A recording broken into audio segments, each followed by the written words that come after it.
The Alia family's love of London property and use of offshore financial secrecy to hide their wealth is mirrored by another political dynasty of the developing world, the Sharifs of Pakistan. The Prime Minister of Pakistan has been disqualified from office. The court also disqualified the country's finance minister, Ishaq Dar. This verdict was unanimous. All the 5 judges declared that Prime Minister Nawaz Sharif is not an honest and sagacious person, and hence he should be disqualified. Nawaz Sharif is the 3 times elected Prime Minister of Pakistan. During his premiership in the 90s, Nawaz Sharif privatized many state-owned industries. The privatization policies which were initiated by Mr. Nawaz Sharif during his stints as Prime Minister during the 90s, that is the start of corruption, where a lot of state holdings, they were portrayed as if they are making losses, and then they were handed out to different political backers of Nawaz Sharif, his friends and his business associates.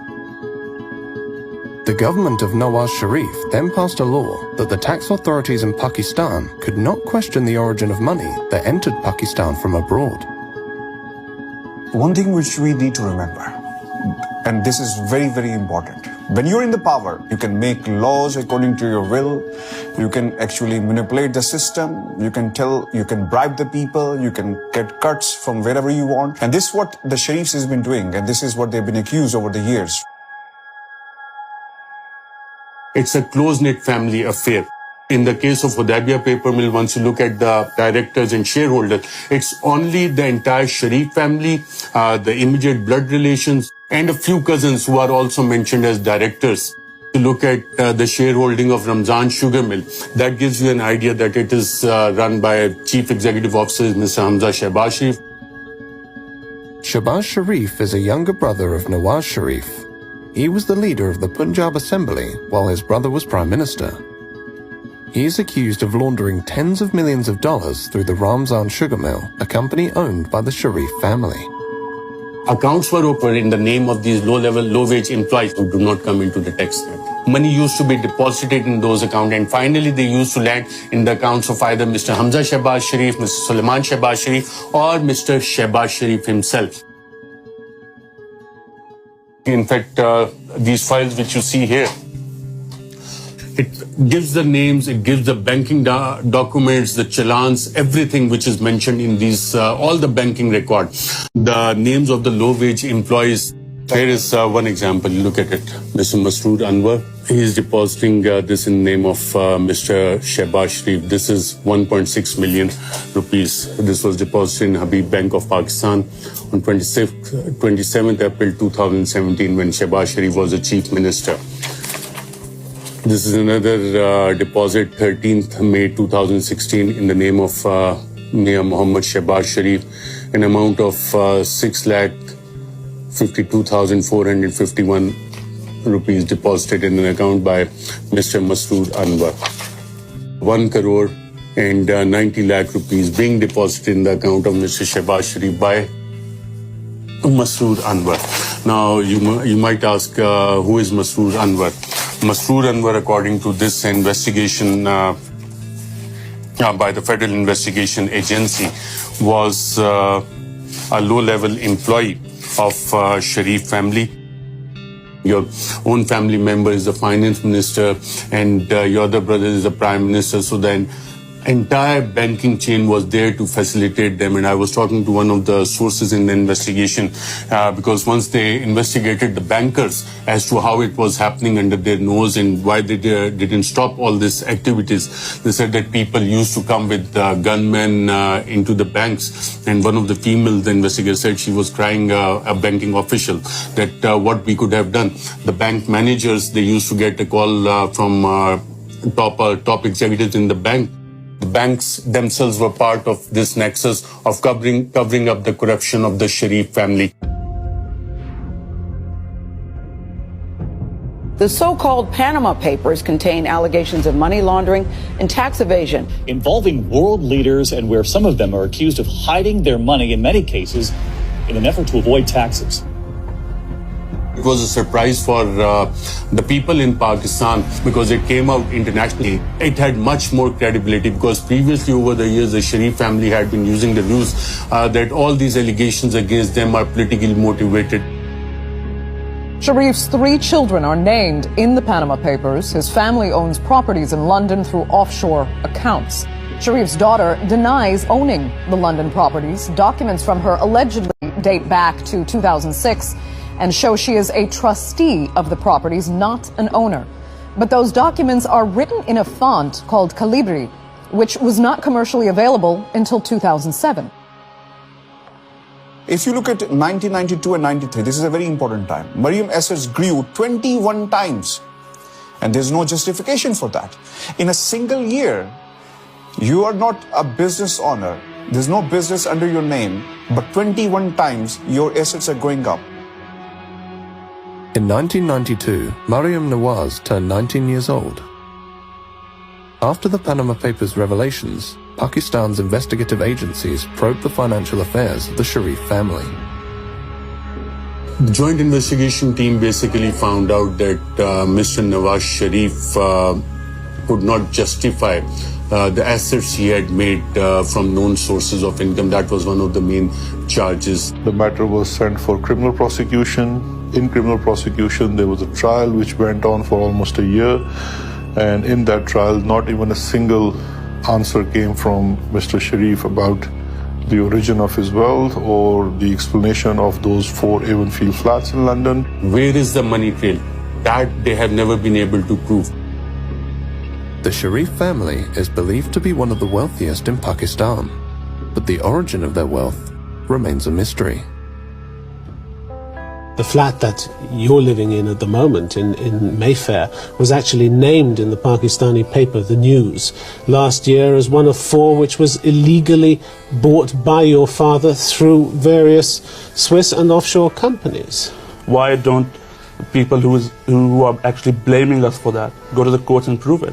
But do you know who owns the flat that you're living in? Well, that is not the question right now. Why not? But it's the question I'm asking you. Do you know who owns the flat? It's on a rent. I'm living on a rent basis which comes from every quarter from Pakistan. You're renting it personally, or the money comes from Pakistan? The money comes from Pakistan. I'm just like any other student living with his parents. I doesn't necessarily has to know about what the facts and who owns the flat and who pays for the rents and who pays for my living. The family deserves all this. It is not my fault that I was born in a rich family, in a wealthy family. My grandfather earned that with a hard work, sheer hard work. When you ask them that where you got this money from, they will start telling you the story of their late grandfather. At the time of independence, we came from India, we have businesses. Seriously speaking, there's no business in the world which has no money trail. If you look at their tax filings, it doesn't come out as a big industrial family. The Sharifs never featured in that rich families of Pakistan.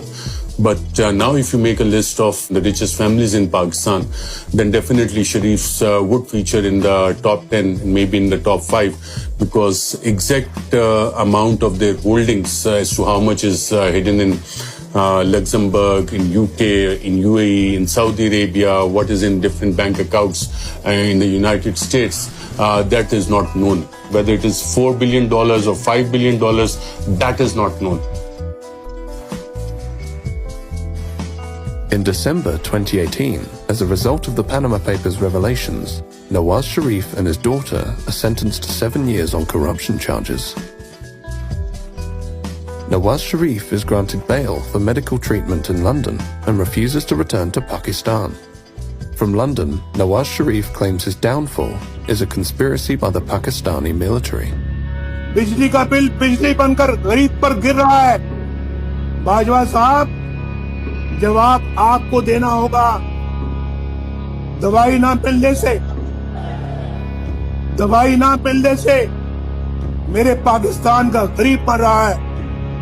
Bajwa साहब, बिजली का bill बिजली बनकर गरीब पर गिर रहा है।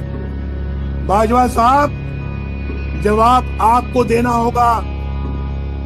दवाई ना मिलने से दवाई ना मिलने से मेरे पाकिस्तान का गरीब मर रहा है। बाजवा साहब, जवाब आपको देना होगा। गरीब की रोटी 10 रुपए की हो गई है। बाजवा साहब, जवाब आपको देना होगा। और जनरल फैज, ये सब कुछ आपके हाथों से हुआ है। जवाब भी आपको देना होगा। आपने नवाज शरीफ को बागी कहना है, जरूर कहिए। गद्दार कहना है, जरूर कहिए। इश्तिहारी कहना है, जरूर कहिए। हाई जैकर कहना है, जरूर कहिए। लेकिन नवाज शरीफ अपने गरीब और मजलूम आवाज की आवाज बनता रहेगा। We contacted Priti Patel MP, the Home Office Minister, to ask her why Nawaz Sharif, who had overstayed his British visitor visa by 2 years, had not been extradited from Britain. Priti Patel had been eager to deport asylum seekers during her time at the Home Office, yet she took no action against Nawaz Sharif. Priti Patel MP in the Home Office did not agree to an interview. We also contacted the National Crime Agency. We wanted to find out why there had been no meaningful investigation into Nawaz Sharif's assets. The NCA did not agree to speak to us. Nawaz Sharif is not the only member of the Sharif family who has made London his home. London is the second home of House of Sharif. Hassan Nawaz is here, Hussein Nawaz is here, Hussein's children, Zikriya and another son is here, right? Hassan's children are here, Nawaz Sharif is here. And then if you look at Ali Dar, who is the son-in-law of Nawaz Sharif, Asma Nawaz Sharif, who is the youngest daughter of Nawaz Sharif, she's here. Ishaq Dar is here. Then Shehbaz Sharif family is here as well. Sulaiman Shehbaz is here. Ali Imran, who is actually the son-in-law of Shehbaz Sharif, who also lives in this country. Shehbaz Sharif's daughter, Rabia Imran, is also in this country. And she is actually on a run and wanted in Pakistan. Ali Imran is wanted in Pakistan. Ishaq Dar is wanted in Pakistan. All these people are wanted in Pakistan. Sitting in Pakistan, in a third world country, you look at it as to why most of the people who are wanted by the courts in Pakistan, by the law in Pakistan, they find a refuge in London, UK. It doesn't make sense to me. London is the destination of choice for politically exposed persons and their family members who have accumulated vast fortunes beyond their known sources of income. These fortunes are frequently laundered or transferred offshore to or through British dependent jurisdictions, where their origin and ownership are obscured, and money can be reinvested into the global economy. Capital flight is a major concern for developing countries. We know that there is a huge capital flight, and it's not just specific to our time period. It has been historical. It directly impacts the economy because you see the issue is that if our currency is not doing well and we have a serious issue of sustaining the value of Pakistani rupee, that has a correlation with capital flight. The Financial Action Task Force, or FATF, an intergovernmental money laundering and terrorist financing watchdog headquartered in Paris, had put Pakistan on its grey list of jurisdictions. Our financial systems have been made more accessible. We have sharing of information with almost everyone. We are pursuing many money laundering cases as far as we can pursue, because of course the missing element still is the cooperation from the other jurisdictions. That is not forthcoming. And sometimes we wonder that we are in grey list, but the money that has been taken from here is in countries which are not in the grey list. So that is something that, sometimes is like, okay, so why are we in the grey list then? We approached the FATF for an interview. The FATF declined to speak to us. We would have liked to ask the FATF how it was possible for the UK, Switzerland and Luxembourg, among others, to be considered clean when these countries are known to be major money laundering centers, through whose economies billions of dollars of illicit money are reinvested every year. The money is stolen here and it is hidden in the developed countries, in the developed world. If that is happening, it's not just the fault of Pakistani system that the money is able to go out. What I question is the double standards. So for example, if you ask on one side from countries like Pakistan to have more checks and be more open, we expect in return the same from other countries when we are investigating someone. We will write a mutual legal assistance request to, let's say, Switzerland, and we will say that we have information that Mr. A has a bank account in Switzerland in such and such bank.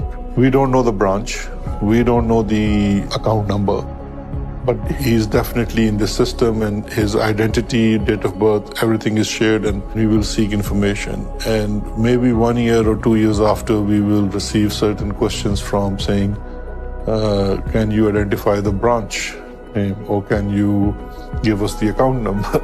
Whereas we have said in our first request, we don't have those. When Pakistan Tehreek-e-Insaf government came into power, we formed an informal arrangement with the UK authorities called Justice and Accountability Initiative, and NCA also set up a small anti-corruption unit within NCA, which was to assist in Pakistan on its request. The Home Office and the NCA, the UK's national crime agency, are responsible for dealing with mutual legal assistance requests by foreign states. Pakistan filed numerous MLA requests in relation to the Sharif family's assets in London.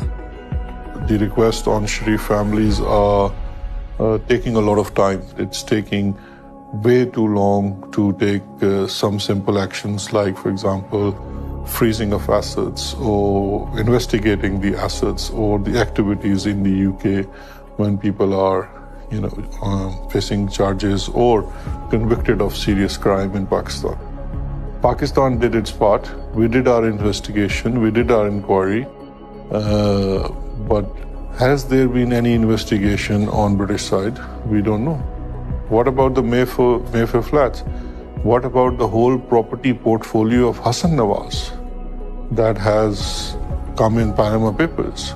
The impression that goes to people is that everyone who commits such crimes or who is involved in corruption ends up in London, living in Mayfair flats. Rather than in the interests of the prosecution of crime. In February 2022, The Guardian newspaper reported that the former Conservative minister, Lord Foulkes, who attempted to introduce a public register of overseas property owners in 2017 and 2018, was approached by civil servants from 4 government departments who told him to drop the public register of overseas property owners. Lord Foulkes told the newspaper that it is a real irony that our reputation for protecting the rule of law is one of the things that attracts people who have very little regard for the rule of law themselves and come from countries which ignore it almost altogether. We approached the FATF, the National Crime Agency, the Foreign Office, John Glenn MP, the Economic Secretary to the Treasury, and Priti Patel MP in charge of the Home Office. None of these individuals and organizations agreed to take part in this documentary. But when we contacted Imran Khan, the then Prime Minister of Pakistan, Imran Khan agreed to our request for an interview. Hello, Michael. Nice to meet you. How are you? Very well, thank you. And you? Good, thanks. So you're not going to be in the gallery? No, we'll be out. So what is this, sort of like a documentary? Yes. Or is it a question and answer? It's a documentary about individuals who've become very wealthy by being at the centre of power and currently have a lot of wealth in London, especially in property. Corruption is not just an issue for Pakistan. It is an issue for all the poor countries. In fact, I've come to this conclusion that countries are poor only because of corruption, and corruption of the elite. It's the corruption of the powerful that destroys a country, not the corruption of the weak. When I, as a prime minister, if I want to make money from my country, steal money and then send it abroad, I can only do it if I weaken the state institutions that would check my corruption. So the institutions get corrupt and they get weaker and they cannot stand in front of the powerful. The richer countries must come forward and treat money taken out of poor countries, money laundered out of poor countries, the same way as terror financing and as drug money. Because these two, terror financing and drug money, affect the richer countries, the laws are very strict. But there's hardly any attempt to stop this plunder of the poor countries. I feel that there is no incentive for rich countries to repatriate money or take action against these people because they benefit from them. There are countries that are benefiting from money stolen from our countries and which are parked there. They're benefiting from billions of dollars which flow into their properties and their businesses, stolen from this country. So what incentive would they have? We are the ones who suffer. And this is the dilemma. We don't have the resources to get the money back, and they don't have any incentive to send it back to us. So this is the big problem which the entire developing world is facing. I guess it's a question of now hiring more expensive lawyers abroad. But you see, when you look at the laws, they basically favor, I'm talking about the richer countries as a whole, they tend to favor the crooks. It is so complicated to get your money back.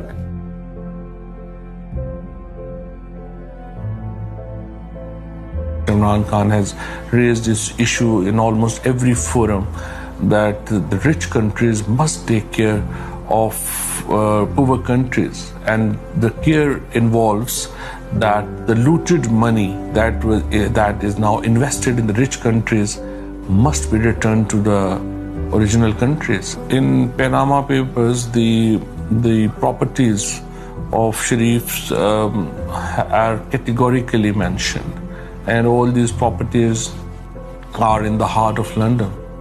And everyone, including the British government, knows that these properties are actually bought from laundered money. I think international politics play a big role here. So some countries, they say that what is ours and what is yours is also ours. So this is the case with British government right now. Offshore leaks have revealed time and time again that politically exposed persons use secrecy jurisdictions to hide their wealth, launder their wealth, and reinvest that wealth back into the global economy. A large part of the international financial system and many of the major financial secrecy jurisdictions are controlled and regulated by Western interests. Imran Khan frequently spoke out against money laundering and offshore financial centers.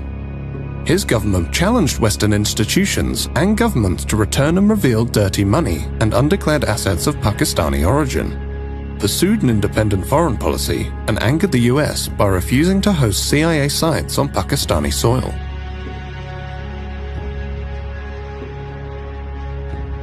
On the 7th of March 2022, the Pakistani ambassador to the US reported in a classified communique that Donald Lu, a senior State Department official, had informed him that Pakistan-US relations could improve only if Imran Khan was removed from power. Khan actually accused the US of being behind a conspiracy to get him ousted from power. The Prime Minister of Pakistan accused the US of working with the opposition to remove him from power. There is absolutely no truth to that allegation. We are not going to let propaganda, misinformation, and disinformation, lies, get in the way of any bilateral relationship we have, including with the bilateral relationship we have with Pakistan.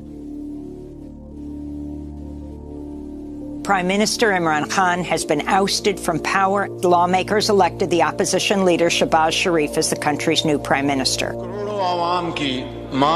A new dawn has started. A new day is coming. Allah has answered the prayers of millions. When Shahbaz Sharif, the brother of Nawaz Sharif, was appointed Prime Minister on Monday the 11th of April, the Guardian newspaper wrote, "He is known as a diligent administrator with such a great love of poetry that he often opens official meetings with recitals of famous revolutionary Urdu poets. His first words to Parliament were, 'One must set himself free from all bounds of desires.'" Imran Khan claimed he had been removed by a foreign-backed conspiracy.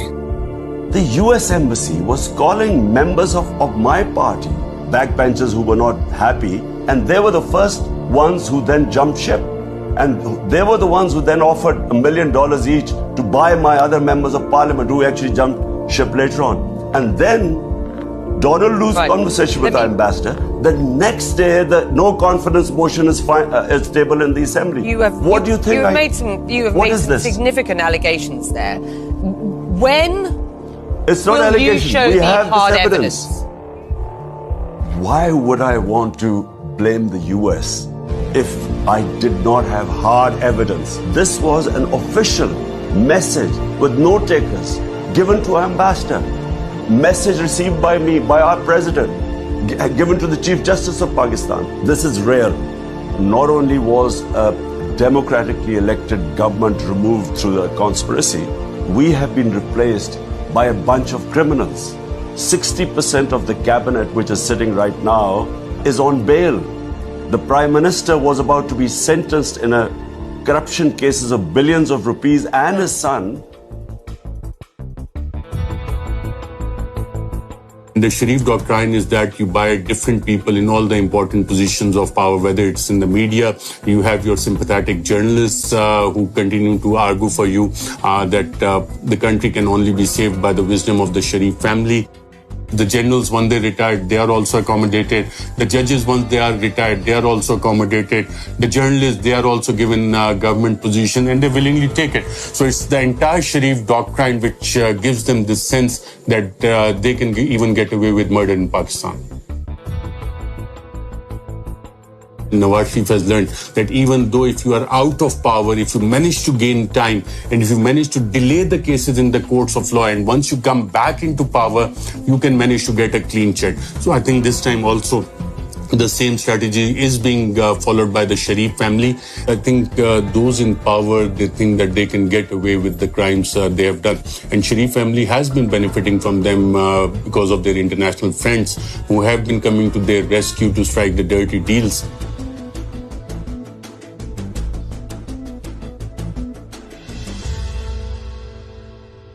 Someone once said that to accumulate wealth beyond one's wildest dreams, one must be close to the individuals who make the rules and who enforce those rules.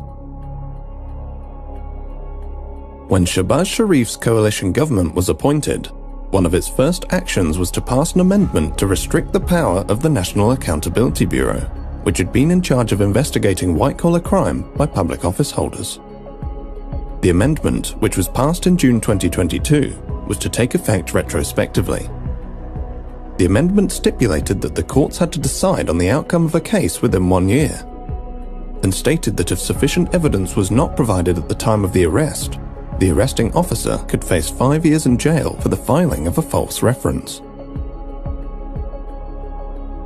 Dr. Muhammad Rizwan, the 47-year-old chief investigator who presided over the investigation against Shahbaz Sharif and his family in the Ramzan Sugar Mills case, died of a heart attack on the 9th of May 2022. Another investigator on the same case suffered a heart attack and remains in critical condition.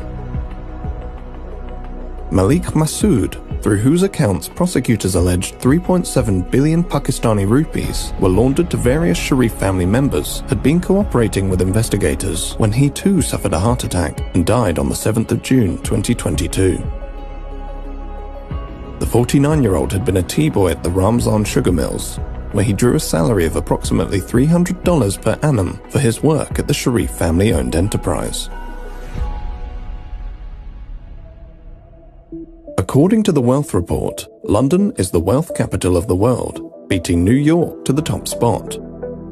London is the favoured playground of the world's politically exposed oligarchs and their family members. The Sharif family of Pakistan, the Aliyevs of Azerbaijan, the Kenyatas of Kenya, and many other current and former politically connected families who acquired vast fortunes beyond their known sources of income own billions of pounds of prime London property. London boasts the greatest diversity of international property investors, with people from 45 countries owning properties in London. British dependent jurisdictions continue to offer financial secrecy and tax evasion services. 84,000 properties in the UK are owned anonymously.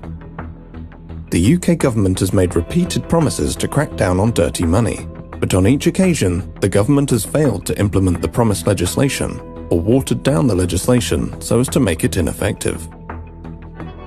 Britain remains the capital of libel tourism, where the wealthy come to attempt to silence their critics. London continues to be a safe haven for the global elite that have fallen out of favour in their home countries. Pakistan under Imran Khan attempted for years to engage with Britain to repatriate laundered money. Many other developing countries have done the same, without success. We approached numerous UK government bodies and ministers for this documentary. Not one agreed to speak to us.